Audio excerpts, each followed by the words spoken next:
Something happens to a person when they take out-of-body experience seriously. Not the credulous version of taking it seriously. The anything goes, believe it all version. That's not what I mean. I mean the rigorous version. The version where you sit with the controlled research, examine the evidence carefully, track your own practice data, and follow the question wherever it honestly leads. When you approach it that way, the question stops being abstract.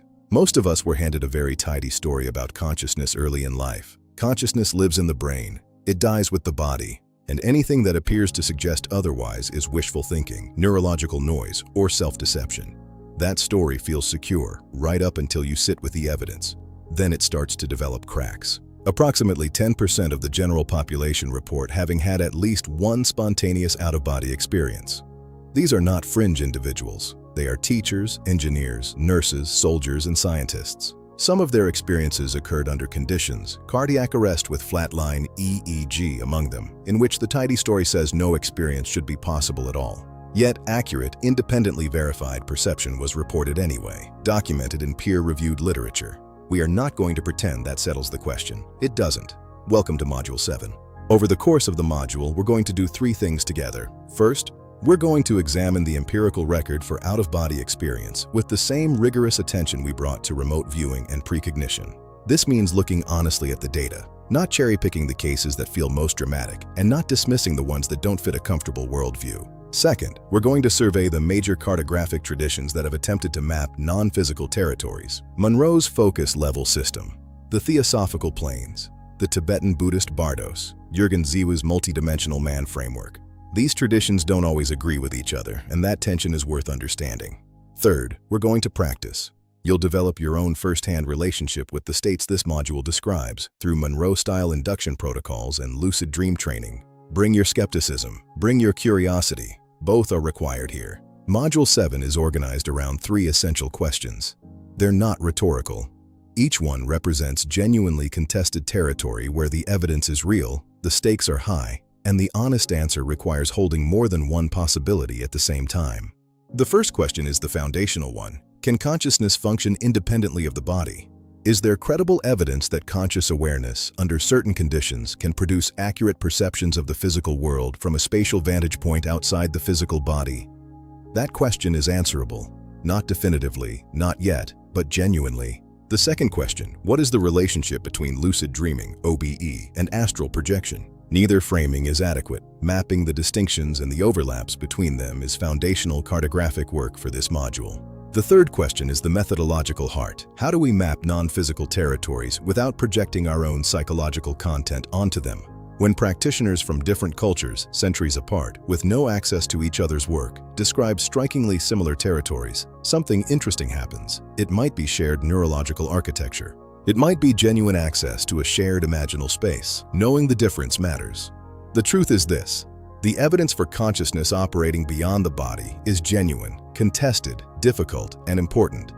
The orthodox neuroscientific position holds that OBE is an artifact, a neurological illusion in which the brain generates an experience of spatial displacement. Olaf Blanke's 2002 research in Nature showed that stimulating the right angular gyrus produced reliable OBE-like sensations. That's a real finding. But here's where we must be precise. Showing the brain can produce the phenomenology is not the same as explaining accurate perception cases. That gap is where research gets serious. Pim van Lommel's landmark 2001 study in the Lancet, the largest prospective study of near-death experiences ever conducted, followed 344 cardiac arrest patients across 10 Dutch hospitals over 8 years. 18% reported conscious experience during the period when they were clinically dead. Clarity was not correlated with physiological variables. The most detailed and coherent experiences sometimes occurred in patients with the longest periods of verifiable flatline EEG. The Pam Reynolds case is another landmark. In 1991, Reynolds underwent hypothermic cardiac arrest for brain surgery. Her temperature lowered to 60 degrees, heart stopped, blood drained from her brain, all brainstem activity verified flat. Under those conditions, she reported detailed, accurate perceptions of the surgical procedure. The unusual bone saw, a conversation about her femoral arteries, the music playing in the operating room. Her descriptions were later verified. The neurological artifact model is a serious and defensible position. It does not account for all of the evidence without significant strain. One of the most useful frameworks for thinking about what we encounter in these states comes from French scholar Henry Corbin. In his 1972 essay, Mundus Imaginalis, Corbin introduced a distinction that has proved genuinely important in consciousness studies. He was writing about the Islamic mystical tradition, but the insight applies directly here. Corbin distinguished between three orders of reality: the sensory world, the purely intelligible world of abstract reason, and what he called the mundus imaginalis, the imaginal world. This third order is neither purely subjective imagination nor purely objective physical reality. It is a distinct domain where genuine encounters occur. This third order is neither purely subjective imagination nor purely objective physical reality. It is a distinct domain in which genuine encounters occur, but where the form of those encounters is shaped by the perceiving consciousness. The imaginal world is real, but it is not objective in the same sense the physical world is. This framework offers us something valuable.